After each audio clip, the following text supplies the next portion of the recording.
Hello, WTSA. I'm Thalisa, your state secretary, and today we're going to be working on public speaking. Because whether you like it, love it, or absolutely hate it, it's a vital skill. Presenting, job interviews, teamwork in general, it's all public speaking. So today we're going to be working on tips for improving your presentation skills, speech writing, and because 2020 is 2020, we're also going to be discussing Zoom etiquette, as well as working on elevator speeches, which are short, sweet, and simple, about 30 seconds long, and made to inform about any given topic. To begin with Zoom etiquette, number 1, take the extra 5 minutes to put yourself together. Even if you did just roll out of bed, it takes a hairbrush and a clean shirt. So fake it till you make it. Number 2, make sure you're using your video preview before you enter your meeting. Make sure everything in camera view is tidied up, and if you can, that you're against a blank wall. It helps minimize distractions. Number 3, if you're joining a meeting, especially a small one, make sure to always introduce yourself. This could even be over chat. Just make sure you introduce yourself, because awkward silence does translate online. But other than that, make sure your mic is always muted when you're not speaking. And if you do want to speak up, a tip I like to use is to make sure you're unmuted and see who else is unmuted. If a couple seconds pass and no one else has spoken, go ahead and take the floor.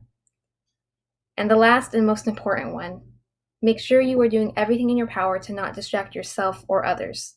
This could be maybe eating with your camera on, or rumbling around your desk trying to find something. And whatever you do, do not walk away while someone is presenting. Moving on to the basics of public speaking, you want to know your audience. Think about explaining TSA to your principal versus a 5th grader. You're probably going to go about that 2 completely different ways. Think about your tone of voice, your body language, your grammar you're using, and most importantly, the information that they'll find relevant. Your principal is probably going to want to know how TSA benefits students, while the 5th grader is going to expect you to explain to them what makes it fun.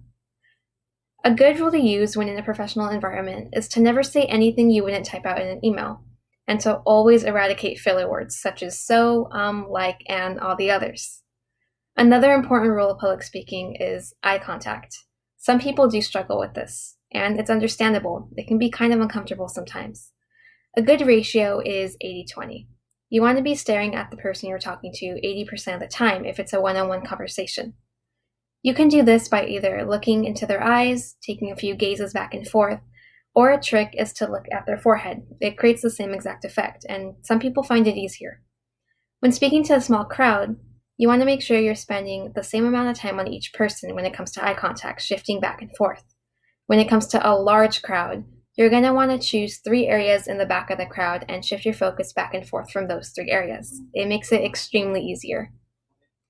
Another rule to remember is controlling your nervous motions while speaking.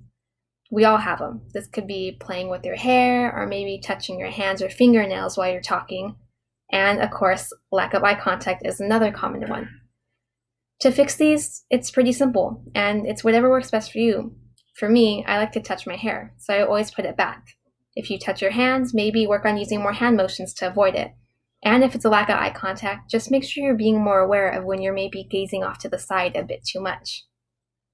Once you annihilate these, it changes the game for you. You feel a bit more confident naturally, and once you start noticing them, you fix them subconsciously. Now it's time for a game. This one is called the Random Objects game. It's a brilliant name, I know.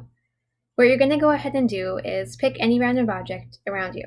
This could be a post-it note, a water bottle, a pen, really anything.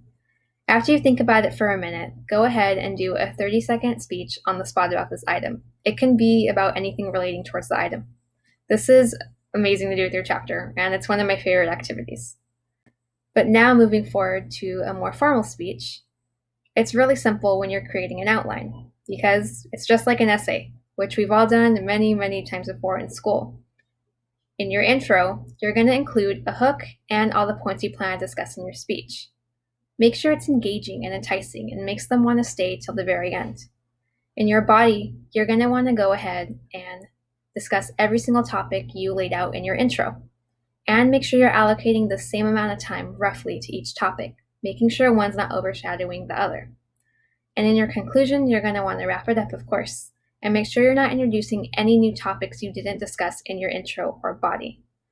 When creating a formal speech, it's also important to use the rule of 3 Ps. These are preparation, practice, and performance. In your preparation, you're going to want to choose your topic, as well as the tone you plan to deliver your speech in, as well as your who, what, when, where, why, and how. You're going to want to then practice your heart out to gain confidence, and during the performance, stay calm and collected with all that practice you've had. Now moving on to the grand finale, elevator speeches. The prompt today is explain to your principal just how important TSA is in your school. You can do this by using facts, such as TSA students have a 100% graduation rate, or that we have 250,000 members internationally. But you also want to add an anecdote, a personal story about yourself. Personal stories mean a whole lot more to people than numbers on a fact sheet, and that's something to always remember. And you're all done with that. Thank you for participating today.